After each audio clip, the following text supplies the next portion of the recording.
I know it's loud, but welcome to another episode of Midori's Midnight Sessions Season 4, and I know, like, may nangyayari dito sa likod. I hope you don't mind. Like, I'm just, like, waiting for them to finish. So I will record a new episode. A lot of things have happened, like, as of late, and I haven't really done much recording or even streaming for that matter. Kasi, ewan ko, like, I've just been, like, on a break from trying to find jobs, and parang naghahanap ako ng something to do while doing it, so I just pretty much beat Persona 3, and I'm trying to beat it again. We're like on an entirely new playthrough for one, and then I beat Persona Q2. So yes, my apologies. It's gonna be really loud. I don't really have a mic right now, but yeah. I mean, for one, it is just been really crazy. For the first time, and I don't know how long I have kind of held it off. But I mean, from a lot of these guys that I've been attending church with, I've actually been holding a lot of stuff from them for nearly half a decade already. So, actually beyond half a decade. I mean, it's been 6 years since I last was there, so imagine nyo, like, I just feel like I need to be more upfront with them. Pero kasi at the same time, I've kind of decided to withdraw, you know. I've really decided to withdraw myself from all the activity. Like, now it overwhelms me being around people, and sabi ko kay Ate Jack, I wanted to talk to you in a more quieter environment. So, dinala ko siya sa school. And not my college school, like my high school, which was, to say the least, it was pretty silent. Syempre, the usual stuff happens, the Vena and all that, because the feast of St. Jude is near. But, ewan ko, like, parang, like, ang daming nangyayari na,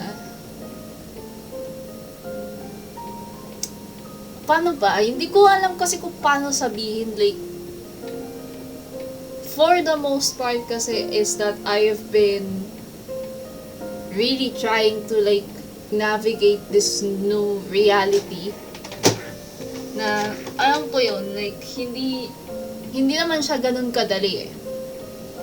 It's not as easy as it looks. And she was, like, pretty understanding about the circumstances that I am in, which is good.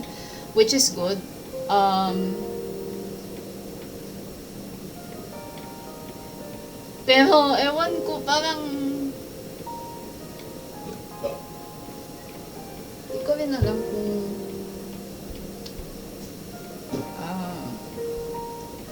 hindi ko rin alam kung paano ko i-describe sa kanya yung, like, you know, the real score of why I've been withdrawing and just, like, reacting a whole lot differently. And, I pretty much told her everything. And, of course, I did struggle throughout that. And, parang honestly kasi, like, tama naman siya. I need to be upfront more. I need to be a little more upfront about it. But at the same time, sobrang cautious ko na. I've just really become pretty much suspicious of everyone now. That's not to their fault. Parang, alam niyo yun, like, ayoko lang kasi nung tipo ng relationship na, parang, like, parang nagdo-dominate sila over me. I've already known how that feels. So, parang, syempre, ayoko, like, that's the last thing I want is to be controlled. Really. Ayoko talaga ng kinokontrol ako. Like, honestly nga ngayon, mas naging upfront ako about, me cursing. Like, they're pretty much like, I see people like, parang, okay, sige, nagmumura ka. Stop muna. Kasi, may mga seniors ka dyan, blah, blah, blah, and all that. Pero parang ako, like, that's the last thing on my mind. Kasi, parang ako, ayoko na rin kasi maging performative pa. Ayoko na maging performative in the sense na parang ang asta ko parang I am all knowing, that kind of shit. It's not me, like, naalala ko pa rin yung nangyari doon sa transition LG na yun.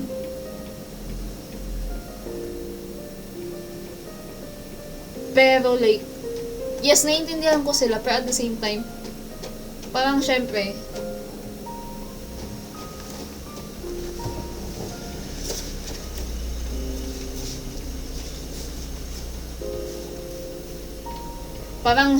wala ka na ring avenue to say your stuff.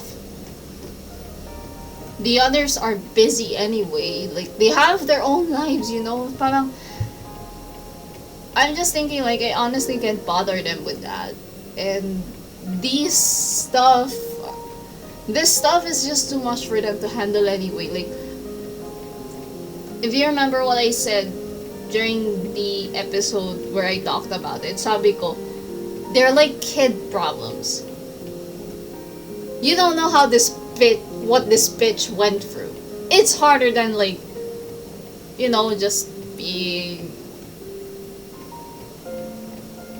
like, feeling that unemployment blues. It's not that. Like, the thing is, I am looking for a job because I need funds for my fucking therapy. And I haven't even started that shit yet. Like, even Ate Jack knows. Even she's aware, like, girl, you're dysfunctional, man. Like, you need to get help, and you need to get it now. What more can these guys offer, right? Solace, that's bullshit,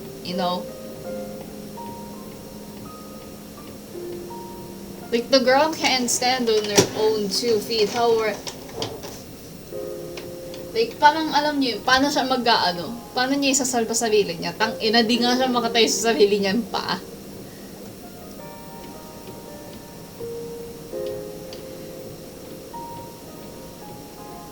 Like, in-explain ko sa kanya why I was so scared of Kuya. And like, girl, it is not me.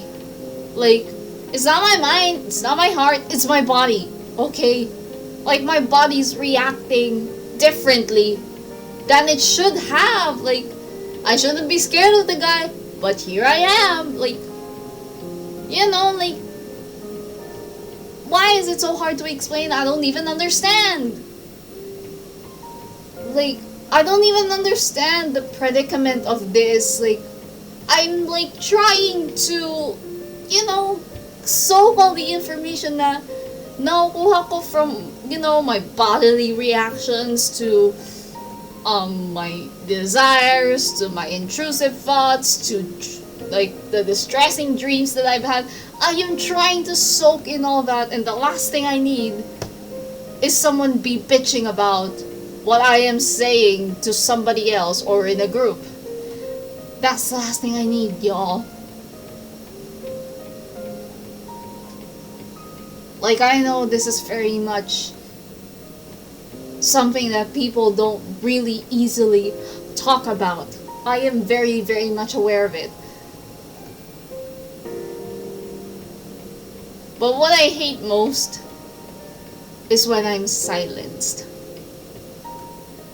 Like, aside from all the things that I possibly hated to do or to be done to me, one of the things that I hate the most is when I'm told to shut up. Especially when it is something that I really am passionate about. It's something I believe in. It's something that really resonates with my values. Putang ina eh, di talaga ako mag-aano, di talaga ako titigil. Bahala na kung ayaw nila.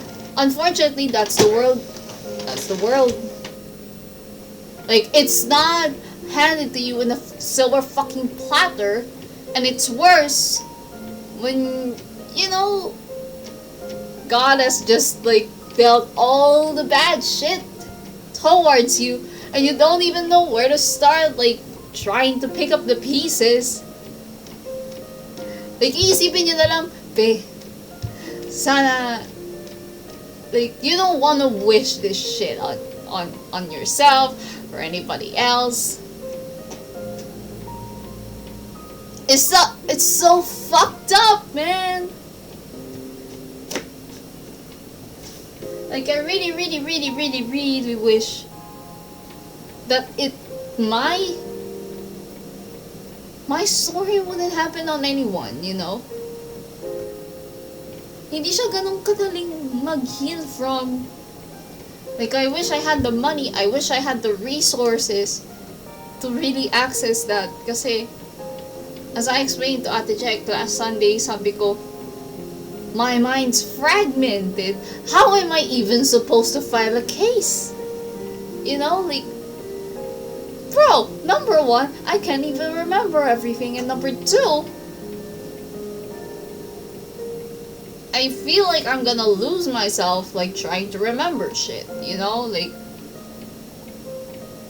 there are times na wala akong maramdaman while telling the story, and there are times, like last Sunday, where it's just basically a bodily reaction, like my hands shaking, or,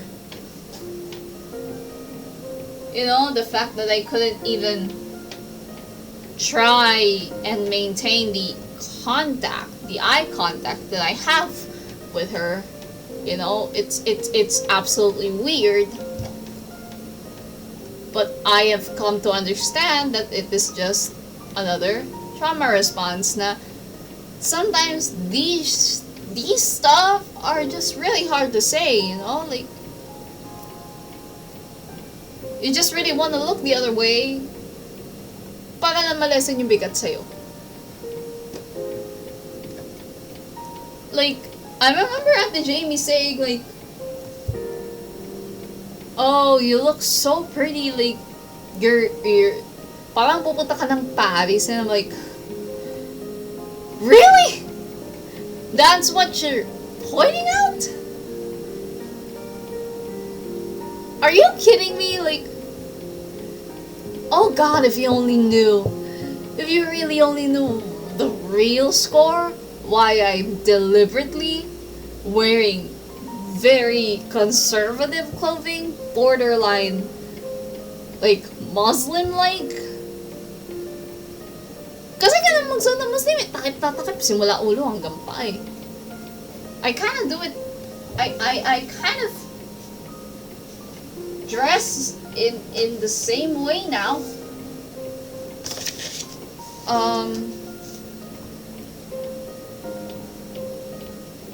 It's just sad kasi parang hindi nila naintindihan.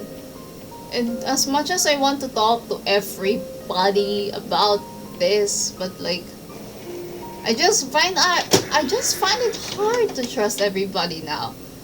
What can you expect? You know, even the guys there that, you know, I already know,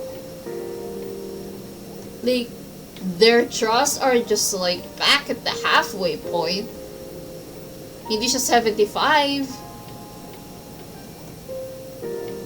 Like, It's not even 60, you know. It's just at the halfway point. Like, it's either they do something to prove that they're trustworthy, or they just go fuck themselves over in the face. It's either of the two, right? Like, parang, ang hirap ang hirap. Like, honestly talaga ha, nahihirapan ako mag-navigate. Kasi parang, I just really have a desire to not be seen. Really.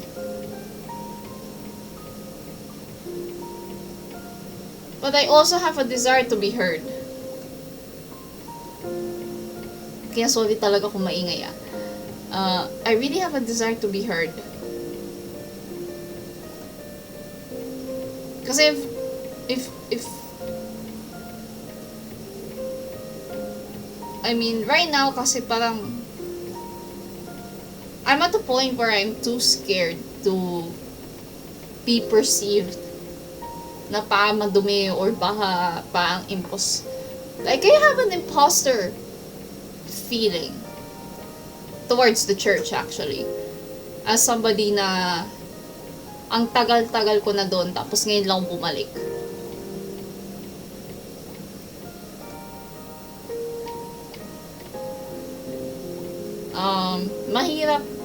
Mahirap siyang i-describe at mahirap siyang ikwento na kahit nga anong kwento ko parang there would be some kind of a bodily reaction towards it eh. You know? Gusto ko lumapit din, gusto kong pero parang ako naman, syempre, napagod na din ako doon. Parang, I've kind of exhausted all my energy towards trying to be a little kinder to myself, be a little gentler to myself, na parang I can't really afford to like try to seek connection from people that I feel like would help me towards this journey. Na parang ang naisip ko, tang inabe, sila naman, aba. Like, alam niyo yun, like, I have showed up for so many people, pero hindi nila na-appreciate yun eh. They don't appreciate the fact that I show up for them, kahit na hindi naman nila ako kailangan. I never failed to look out for them, you know, the same way that they should have done to me. Na parang ngayon naman sila naman kasi pagod na ako eh. Like, again, I've pretty much exhausted my resources trying to survive, you know, trying to navigate a reality that is just so new to me, na ngayon na parang hirap na maniwala kahit kanino, babae man o lalaki. Na magaling lang ako magkimkim ng pinakamaiitim din ng budhi ko eh. Pero I mean, someday it would come to light. Pero at the same time kasi is gusto ko ring I want to protect myself. Na ayoko ding paulit-ulit na ikwento at paulit-ulit din ako masasaktan, paulit-ulit manginginig yung kamay ko, paulit-ulit akong iiyak sa kwarto, paulit-ulit akong like tatakbo, magtatago, 'di ba? Like this person is distressed, and very obviously so. I just don't show it to people, but she's very obviously distressed, and I hope you guys understand that I am not bitching. It's unfortunately my reality now. Like, this is the reality of someone who's gone through sexual violence. Unfortunately, this is where we at, you know? Of course, I am still ways away from actually getting the help that I need, but I'm trying my best, you know? It's not easy, but I hope na sasamahan nila ako, like, you know, I would be protected, and I would, like, people would actually stand up for me. Because I can't do it alone, you know, like, I've gotten tired, I've gotten exhausted from always, like, trying to, you know, carry such a humongous burden on myself. And syempre, ang pinakaano ko talaga is to really just really get the help that I need. Alam ko mahirap ngayon, and alam kong may mga taong siguro tutulong sa akin, siguro hindi rin ako sigurado. But I am trying my best to really live. I'm trying my best to really, you know, be a living thing, perhaps. And sana lang maintindihan ng mga tao na nakakasama ko, na nasa paligid ko. You know, from the way that I dress, though stylish, really harbors a deep meaning behind it. Na ang inaasahan ko is sana, you know, when I finally disclose and when I finally open up, like, the real score of why I am dressing up in such a way, they would understand, and they would actually be willing to you know, extend their hands. That I create my own little bubble of support, perhaps. Yun lang naman ang inaasahan ko.